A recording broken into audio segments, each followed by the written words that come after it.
So I was asked to give just some brief closing summation remarks, and I thought I would just touch upon some of the themes that have emerged over this two-day conversation, many of which actually had expression here, but maybe to just put them all in one place, in part for the benefit of, I know there will be an outcome document from this gathering, which is great to capture all of the learning that we've all benefited from.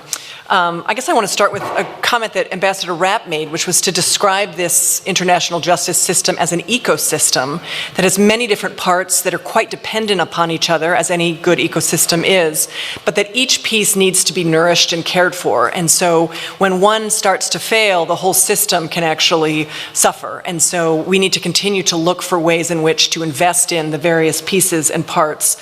And much of this involves these new partnerships that we've seen exhibited here between private sector organizations, the nonprofit field, national prosecutors, national investigative authorities, mandated multilateral bodies, and then international and domestic courts that are all various pieces within this particular ecosystem.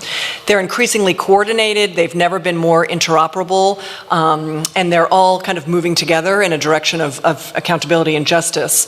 Now that said, there's still, as we've also identified, some large gaps that need to be filled. This includes the incorporation of international crimes into domestic codes, which puts limits on the ability of national states to bring charges. And we've seen how limitations in access to international courts really mean that domestic courts need to step up and be the engines of justice. And that's certainly been the case in Syria, but we're going to also see it in Ukraine. Even though the ICC is activated, the vast majority of these cases are going to happen in Ukrainian courts, with some happening in third states where there are opportunistic defendants on the move. And so we really need to invest in those domestic entities, and I'll talk a little bit about a new project that my office is going to be announcing next week, and I'll just sort of preview it here. We also see the need for less friction in the ability of these systems to work together, and organizations like the Eurojust Network and academic and other conferences like this are a way to bring people together to start to reduce some of that friction and create a more seamless system. But this, the multilateral Mutual Legal Assistance Treaty is another effort to think about ways to make it easier for professionals ultimately to be working together, to share information when it comes to evidence, the presence of perpetrators, survivors, witnesses able to testify, et cetera. We've also seen these new models of hybridity emerge. So the first sort of hybrid court was the Special Court for Sierra Leone, which was a very specific model, an agreement between the United Nations and a national system to allow and inject international expertise. But there's all sorts of new proliferation of models, even going down to the Bosnia-Herzegovina model, where there's just a few experts kind of sprinkled throughout to bring that international legitimacy, that technology transfer, that capacity building, those mentorship relationships into a national system that's otherwise pretty good, but could use some investment and assistance from the international community. And there's a whole spectrum of hybridity that we can think about. It is interesting to question when an institution tips from being a domestic institution to an international one. And we know that there are some sort of benefits, we can call them, associated with being considered international, including potentially immunity doctrines that don't apply, amnesty decrees that may not be applicable, et cetera. And so I think that's an area where greater theorization could be helpful. Osiwa reminded us that when we're thinking about the elements of this system, we shouldn't forget the middle zone, which is the sort of regional zone, where we have regional or sub-regional organizations that can play important roles, or just thinking about the neighboring states. And so with Ukraine, you see this interesting JIT forming with the immediate frontline states, because they know they're going to be the place where both perpetrators and survivors and witnesses and victims are going to travel first. And so they need to be ready to work and to move once those individuals become identified to them. Another big theme has been the question of giving voice and agency to victims and survivors, and I think that was one of the key questions that was asked here. Enabling them to participate in a justice process, to help even conceptualize it from the beginning when it comes to which charges are important, which defendants were deemed the most responsible, where are the gaps, and to make sure those gaps get filled. So even if not every single survivor gets their own justice process, they can see justice through similar cases that remind them of their own cases. And we know that each individual case creates these enormous reverberations throughout survivor communities and within the country involved, and then other countries, right, who can then be inspired by the possibilities and then think about justice in their own particular context. And in this regard, we've talked a lot about witness protection and how that remains something that we need more thinking about. We don't have enough institutions to respond to this. It's still being done on a very ad hoc basis, both from the perspective of vulnerable recipient witnesses, but also insider witnesses that are trickier, right? That's just trickier to deal with them. And states are willing to often open their borders and resettle vulnerable witnesses, survivor witnesses, but they may be less willing to do so when it comes to insiders, whose testimony is no less important sometimes, particularly as you're trying to move up a chain of command and get to that linkage evidence that's so critical for a criminal prosecution. All of this creative energy and all of this proliferation of institutions and organizations and investment in civil society has, of course, also created their own challenges. And the need for coordination, for cooperation, for prioritization, for triaging has come up a lot as a theme here. Groups need to look for ways to coordinate, and I think there's a role for the donor community to do their grants referrals and their requests for grant proposals in a way that will encourage cooperation rather than encouraging competition and duplication. And so that's something that, as a donor state with an organization that has some funding now from Congress, I'm really very sensitive to trying to think about consortiums. Think about if a Western or a Northern organization is applying, make sure that they have local organizations as part of that consortium so that they can be working together effectively. And finally, we've talked a lot about time and how justice delayed is not necessarily justice denied. We've certainly seen that in places like the Southern Cone. We heard about Argentina doing hundreds of cases from their dirty war era. Why? Because it's suddenly become possible. It's become possible politically, et cetera. And so the key element that came up on this panel and others about preserving information, authenticating it, keeping it safe, locking down the metadata so that when there's a pathway available to justice, that is ready. And as Reed said, when you have good evidence, you can often pound down the door of the courtroom. And so even if there isn't an immediate pathway, it's still worth the investment of the international community because eventually there will be. My PhD, the sort of subtitle was Water Always Finds Its Way. And the idea is that water will always flow downhill just as justice will always in some form or capacity appear. It may be through cracks, it may be over obstacles, but eventually the water will sort of work its way, and likewise justice will eventually happen, even if it often feels like it's at a trickle. We've discussed how universal jurisdiction actually manifests itself in different ways, and I want to encourage people to be careful about nomenclature here.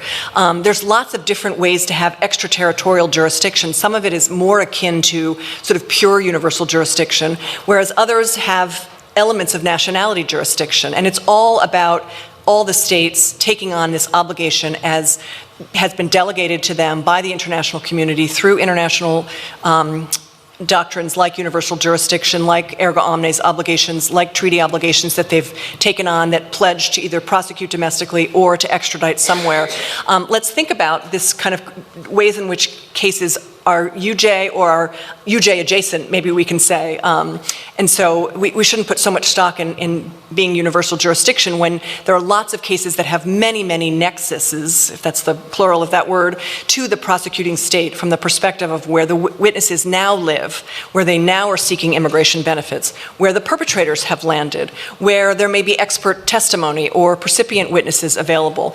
So there's lots of reasons why states should take on the obligation of doing these cases, even if it doesn't involve their nationals or crimes committed directly on their territory. And then penultimate kind of point or theme is how fragile our system is. Like any ecosystem, it's extremely fragile, and we need to look for ways to bolster these efforts. And if they start to suffer, as we've heard about in the Gambia from Horasia and others, it's important to bring attention back to those situations so that we don't lose sight of them in a way that we discussed here, where suddenly Ukraine is the shiny new thing and everybody is investing in accountability for Ukraine, but we can't lose sight of the other areas where there are still accountability processes underway, but they have not yet concluded, and so so they need our continued attention and investment. Even as political will is fickle, resources are scarce, headlines shift, we need to stay focused on all of these in parallel. We need to be able to multitask, in other words.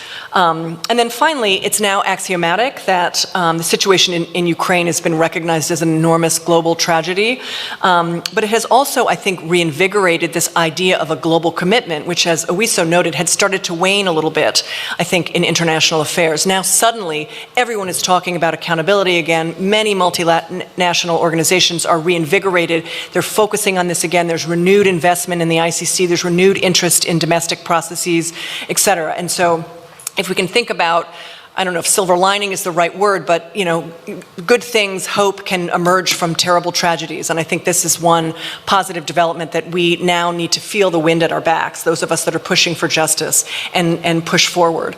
So the one project that I've been working on that will be announced next week, but we can preview it here, is an interesting multilateral investment in the Office of the Prosecutor General in Ukraine. We've been joined by the United Kingdom and the European Union. About $10 million in funding now, but more is on the way. I'm hopeful, including some non-EU states that might be interested in joining this consortium. There's two components to it. One is working in her headquarters directly with strategic advice in terms of thinking about this question of prioritization, how to deal with tricky cases, elements of war crimes that might be difficult to prove, what sort of best practices do we have from other legal systems, from the ICTY, from other domestic systems, bringing to bear all the expertise that we've started to develop as a global justice community so that she can do the work that has literally landed on her lap, you know, as of February 24th. And so there's some very seasoned practitioners who will be working side by side with her, including rotating through.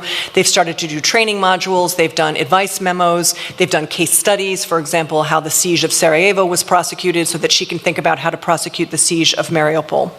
The second component is funding a series of mobile justice teams that's somewhat reminiscent of what we saw in the Democratic Republic of Congo with the mobile courts, but the idea is these small, multinational, multidisciplinary expert teams, investigators, prosecutors, paralegals, regional experts, forensics experts, ballistics experts that could be deployed out to work with her regional prosecutors who are bringing more localized cases.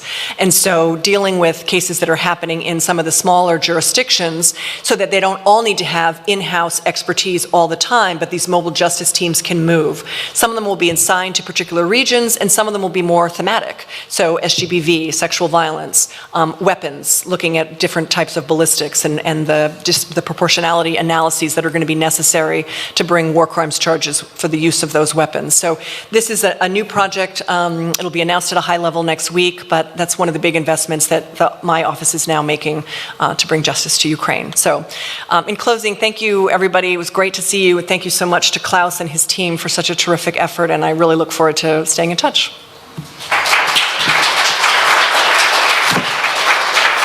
Yeah, closing off, but not without a jacket. The world is watching.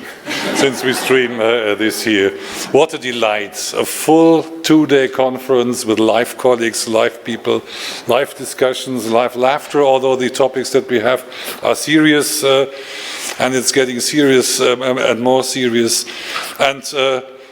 Back to normal, one could say, but nothing is normal since the 24th of February anymore, and I wonder whether it will be normal again and when it will be normal again. It might well be that what we are facing is outranking everything what we've seen so far. That we think about Syria, about a small little speck. I hope not, but we don't know.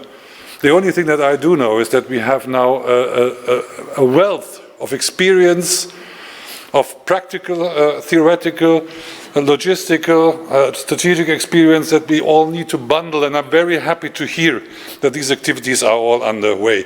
And if a conference like that helps, then it has actually served its purpose. I would like to start thanking, first and foremost, those that you have not seen in this room, or barely seen in this room or around, and that are the people in the team that actually make this happen. Frauke, Petra, Berthold, Evelyn, who make everything work, and the technology, our students, Sarah, Tainara, taking care of all of us, and of course of those who have prepared the substance of this conference. In random order, it's Jennifer, it's Chloe from Eurojust, it's Marion and Mateusz. They have done all the work. put the panels together, spoken to you, and it's fantastic and a very great thing for me at the end of my term here. There have been many words about my work here. I appreciate that very much, but actually I have to relay that to my colleagues. One thing is clear: there would be and there will be an academy without me, but there would not be and there will not be an academy without the team. And insofar, I count on that team, and I'm sure it will carry on the torch and the flag, and will continue the good work. I'm not disappearing completely. A colleague from the ICC wrote an email to me a couple of months ago. I heard you're retiring, and I see exactly how it's going. There will be a shabby trailer on the North Sea coast, somewhere in the Netherlands. You're sitting in front of it with a worn bathrobe and plastic slippers on your feet. You'll be mumbling before you, will staring at the North Sea with an angry view, and you will sipping Heineken from a can. It's not going that bad, that I can promise you, and I won't disappear completely, although the vision is tempting, I must say, but I might resist, so I will be around, I will follow ICL. There are many things that I had no time to do. I would love to torture students in the states exams again.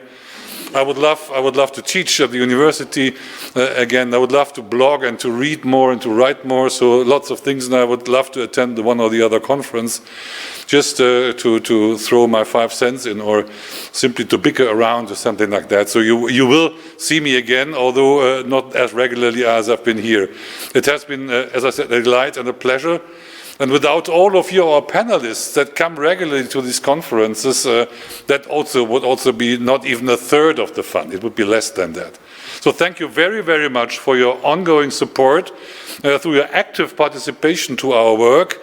I hope you enjoyed the first live conference in this building, in these new academy premises, and after COVID, let's hope that it doesn't come back, and that the Nuremberg Forum, which takes place on 14 and 15 October of this year, in this building, but in the big conference room, in the courtroom 600 on top, will be as live and as personal as this one was. Thank you very, very much. I hope I see many of you at the dinner for then a last glass of beer before tomorrow you all drive home and fly home. Those who are traveling either tonight or tomorrow, have safe travels and come back to us. Thank you so much.